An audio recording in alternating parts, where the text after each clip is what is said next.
Well, as a fresh fight has broken out between the top two bidders for DHFL, Oaktree Capital and Piramal Enterprises. From what we are picking up, Oaktree Capital has written a letter to the Committee of Creditors of DHFL, and this letter was written ahead of the voting window that opened on 27th of December.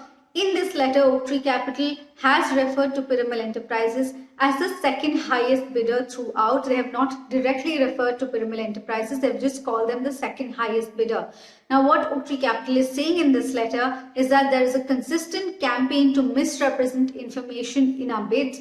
They have spoken about how capital infusion by Oaktree Capital of 1,000 crores will be via a firm commitment letter and will be a cushion to the lenders as well, while any capital infusion by Piramal Enterprises of 3,800 crores is what Piramal Enterprises have committed. They're saying that that capital infusion is uncommitted, and also it will benefit a new commingled entity burdened with other liabilities. And here Oaktree Capital in the letters are clearly referring to Piramal Enterprises' plan to merge DHFL with their existing business. They have said that CoC will be shifting its exposure to a new entity by voting for the second highest bidder, because the DHFL will in fact be merged with the existing business of Piramal Enterprises. They have said that it would be a mistake to put the second highest bid to vote without giving a true picture of this entity to the members of the CoC. Oaktree has also said that they want to categorically state that the total cash amount to be received by the Committee of Creditors stands at 17,400 crore as part of the bid by Oaktree Capital, which is quite higher than what they had initially bid in the December 14 bid. At that point, we understand it stood as 11,400 crores.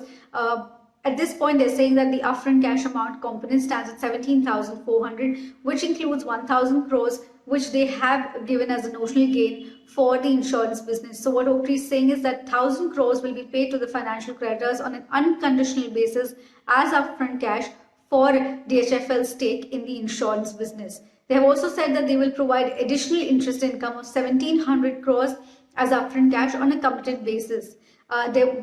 In the end, they're basically saying that the second highest bidder's resolution plan is highly conditional, while Oaktree's bid is unconditional save for regulatory approvals. So clearly, these are also the points, in fact, that Piramal Enterprises, Mr. Ajay Piramal himself mentioned in his letter to the RBI governor, to SBI, to the SBI chairman, to the LIC chairman. In that letter as well, he said that Piramal's bid was in fact unconditional.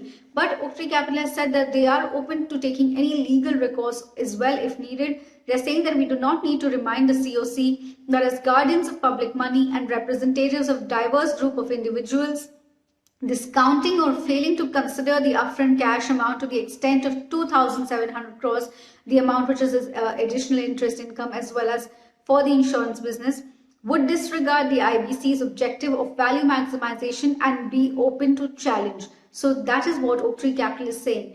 In fact, there's also a response that has come in from Piramal Enterprises spokesperson. In the response, they say that imaginary conspiracy theories do not alter obvious facts, and they have listed a few things which are facts. In their opinion, they've said that all bidders had the opportunity to submit bids post clarifications on the 22nd of December, and after seeing that Piramal's bid and recognizing that Oaktree's bid falls short on various dimensions, Oaktree is now sending this series of letters. So they are saying that after seeing the results of the bidding process, of the revised bidding process, the Oaktree is clear that their bid falls short on various dimensions, and which is why they are now sending these letters. They have said that Oaktree is sending letters to alter the substantive submissions they themselves have formally made, and they're saying it is a fact that Oaktree's bid is short on upfront cash, short on NPV, and short on overall score. Oaktree's bid is unimplementable due to insurance-related complications and leaves lenders with a weak debt paper.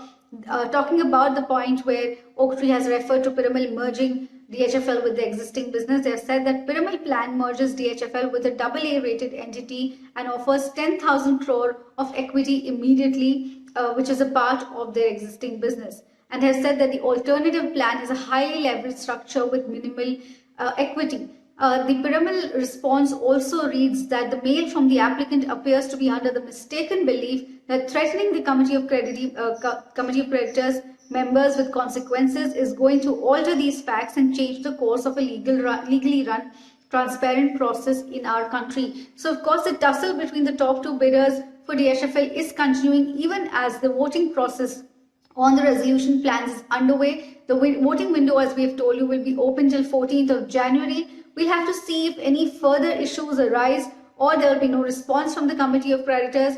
But the voting period is currently underway, so we may not see any response coming in from the CoC, although we'll have to see how further this goes.